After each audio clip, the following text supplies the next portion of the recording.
आधी आबादी का नेतृत्व करने वाली महिलाओं के बीच प्रदेश का बजट चर्चा का विषय बना हुआ है। उनसे हम जानेंगे कि आखिर इस बजट से क्या कुछ उम्मीदें हैं, क्या कुछ उम्मीदें उन्हें लगा रखी है, चाहे फिर वो शिक्षा का क्षेत्र हो मैम, हेल्थ सेक्टर हो, क्या कुछ खास उम्मीदें हैं इस बार महिलाओं को?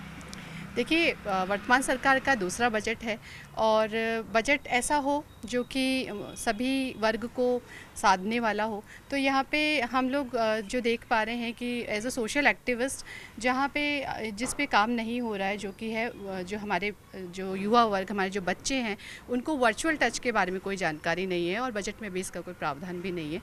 तो जो ऑनलाइन सुरक्षा है वो सुनिश्चित की जाए बच्चों की और उनको ज़्यादा से ज़्यादा जागरूक किया जाए। और जिस तरह से हमारा राजस्थान है वो एक तरह से शिक्षा का हब बनता जा रहा है, तो यहाँ पे शिक्षा को लेके जो बच्चों में जागरूकता हो और जो बच्चे हैं जैसे घरों से बाहर आते हैं पढ़ने के लिए, तो बच्चों को जो उनकी तनाव है उनको कम करने के लिए यहाँ पे जो जागरूकता कार्यक्रम है वो प्रावधान होने चाहिए बजट के अंदर। साथ साथ नशे की जो लत है वो बच्चों में बहुत ज़्यादा आ रही है, स्ट्रेस की वजह से देख लें या शिक्षा के दबाव की वजह से देख लें, तो इनको कम करने के लिए कोई ना कोई कार्यक्रम बनाए जाएं और इस तरह से बच्चों को जो स्ट्रेस है, मानसिक जो उनका तनाव है, उसको कम करने के लिए बजट में प्रावधान किए जाए। बात मैम उद्यमी महिलाओं की करें, बिजनेस वुमेन्स की करें, वर्किंग वुमेन्स की करें, उनकी क्या डिमांड्स है, क्या चाहती हैं वो इस बजट? तो वर्किंग विमेन आजकल आप देख रहे हैं, जैसा कि आपने कहा कि आधी आबादी का नेतृत्व कर रहे हैं हम लोग,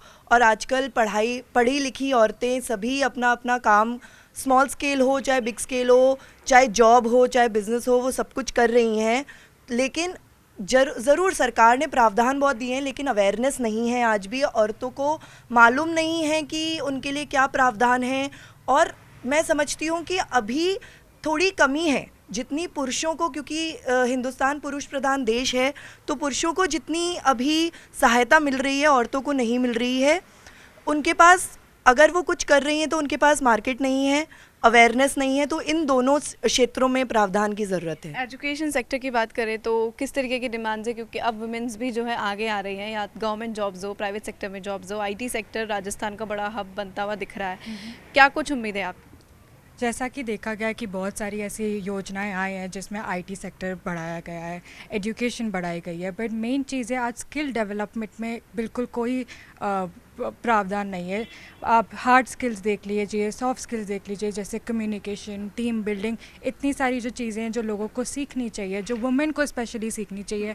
आज एक दूसरे से बात करनी चाहिए, नेटवर्किंग अपॉर्चुनिटीज़ लानी चाहिए, वॉलंटियर अपॉर्चुनिटीज़ लानी चाहिए, इन सब में काम होना चाहिए। हाँ, मैं ये कह रही हूँ कि गवर्नमेंट ने बहुत सारी ऐसी योजनाएं बनाई है, बट इस बारे में कोई भी अवेयरनेस नहीं है, तो इस चीज़ पे काम करना चाहिए और एनजीओ के साथ फोर्स बनकर ये हमारे साथ करना चाहिए कि ये सब पे ध्यान दिया जाए। जी देखिए, जितना एजुकेशन सेक्टर इम्पॉर्टेंट है उतना ही हेल्थ सेक्टर भी बहुत इम्पॉर्टेंट है। ख़ासतौर पर बात करें महिलाओं की, जो बीमारियां सामने आ रही है, लाइक कैंसर जो है अब बहुत महिलाओं में देखा जा रहा है, स्पेशली ब्रेस्ट कैंसर, तो उसके अवेयरनेस आपको क्या लगता है कि ग्रामीण इलाके में उतनी है या नहीं है, या सरकार को उस तरीके के कोई अवेयरनेस प्रोग्राम्स चलाने चाहिए?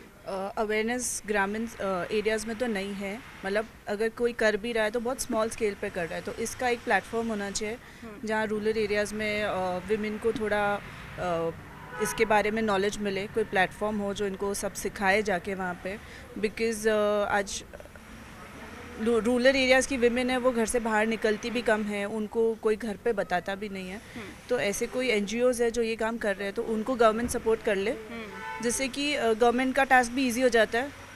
गवर्नमेंट से जो एनजीओज़ होते हैं वो हर जगह जाके विमेन को थोड़ा सिखा सकते हैं। गृहिणियों की बात करें तो उनके लिए महंगाई सबसे बड़ा मुद्दा बना हुआ है। क्या आपकी रसोई की प्लेट जो है 2 स्क्वायर मील्स इफेक्ट मतलब महंगी हो गई है, या फिर आपको लगता है कि उसमें भी कुछ सुधार सरकार को करने की ज़रूरत है? बिल्कुल सुधार करने की आवश्यकता है। मतलब मुझे लगता है कि जो ये डिजिटली शिक्षा को जो अधिक बढ़ावा दे, जिससे कि मतलब महिलाएं जो मतलब अपने जो बिज़नेस को स्टार्टअप करना चाहती है उसके लिए वो डिजिटली वो उसकी मार्केटिंग और अच्छे से कर सके, और अपनी शिक्षा जो पूरी नहीं कर पा रही घर बैठ के वो बाहर जाके भी पूरी कर सके।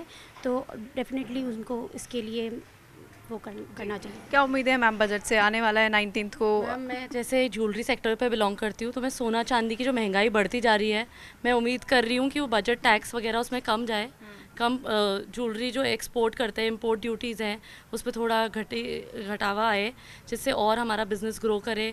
महंगाई देख रहे हैं आप, गोल्ड डे बाय डे बढ़ता जा रहा है, उसमें भी कटौती होए, थोड़ा बेटर फ्यूचर एक्सपेक्ट कर रही हूँ नए बजट से। जी जी जी, देखिए महिलाएं मेरे साथ मौजूद थी, उनको काफ़ी उम्मीदें इस बजट से। हर क्षेत्र में उनकी डिमांड है, फिर चाहे वो वर्किंग सेक्टर हो, आईटी सेक्टर हो, शिक्षा एजुकेशन सेक्टर हो, हेल्थ सेक्टर हो। इस बार उम्मीद है कि बजट उनके फेवर में होगा, और जैसा कि वो कह रही है कि आधी आबादी का नेतृत्व करती है, तो सरकार उनके इस क्षेत्रों में भी खास तौर पर फोकस करेगी। कैमरामैन अविनाश के साथ महिमा जैन, न्यूज़ 18।